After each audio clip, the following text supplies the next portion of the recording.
Service regularisation వెంటనే service నా health problem నాకు ఆల్రెడీ ఒకసారి స్ట్రోక్ వచ్చింది, రెండోసారి స్ట్రోక్ వచ్చేదానికి ఛాన్స్ ఉంది. అక్కడ కోల్డ్ ఏరియా కాబట్టి నేను నాకు రివర్స్ ఇవ్వండి సంవత్సరంగా తిరుగుతున్నాను సార్.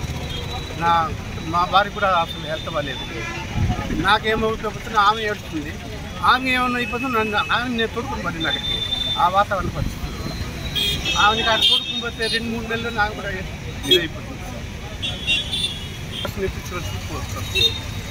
ఇప్పుడు 1 నెల సంవత్సరం 1 నెలగా తిరుగుతున్నాను సార్ డిఓ సార్ దగ్గరికి. చాలాసార్లు ఫోన్లు మాట్లాడినాం, డైరెక్ట్ వచ్చి కలిసినాను.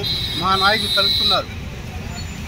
ఈ పరిస్థితి వచ్చింది నాకు. ఇంకా ఇప్పుడు కానీ ఇంకా వ్యవస్థ ఇవ్వకపోతే మేము కలెక్టరేట్ దగ్గర కలెక్టర్ సార్ దగ్గరికి వెళ్తాం సార్. ఎస్టీయూ రాష్ట్ర మహిళా అధ్యక్షురాలిని. ఈరోజు ఈ కార్యక్రమం జరగడం నిజంగానే చాలా దురదృష్టం. నా సర్వీస్లో కూడా ఇంతవరకు ఇలాంటి జనం రాలేదు. ఎందుకంటే అంటే అందరికీ చాలా సంతోషమే. పదోన్నతి అనేది రావడము, పని చేసుకోవడం చాలా ఇష్టం అందరికీ కూడా. అంటే అంచెలంచెలుగా ఎదిగేదానికి కూడా అవకాశం ఉంటుంది. కానీ అందులో కొంతమందికి వయసు రీత్యా, అనారోగ్యాల రీత్యా, కొన్ని కుటుంబ పరిస్థితుల కారణంగా కూడా చాలా దూర ప్రాంతాల్లో పనిచేయలేకపోవడము, ఇట్లాంటి కారణాల వల్ల రివర్షన్ అనేది కోరుకోవడం సబబే. ఆ రివర్షన్ కోరుకున్నటువంటి ఉపాధ్యాయులకు గతంలో ఉన్నటువంటి డిఓ వాళ్ళు కూడా సహృదయంతో వాళ్ళకి రద్దు చేసి ఆర్డర్స్ ఇవ్వడం జరిగింది.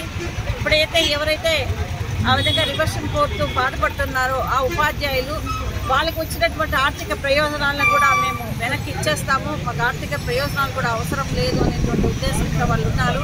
వాళ్ళన్నీ కూడా వాటిని రద్దుపరిచి తిరిగి కట్టడానికి కూడా సుముఖంగా ఉన్నారు. కాబట్టి డిఓ గారు సహృదయంతో వారి యొక్క పరిస్థితిని ఆలోచించి వారి యొక్క రివర్షన్కి అనుమతించాల్సిందిగా కోరుతున్నాను.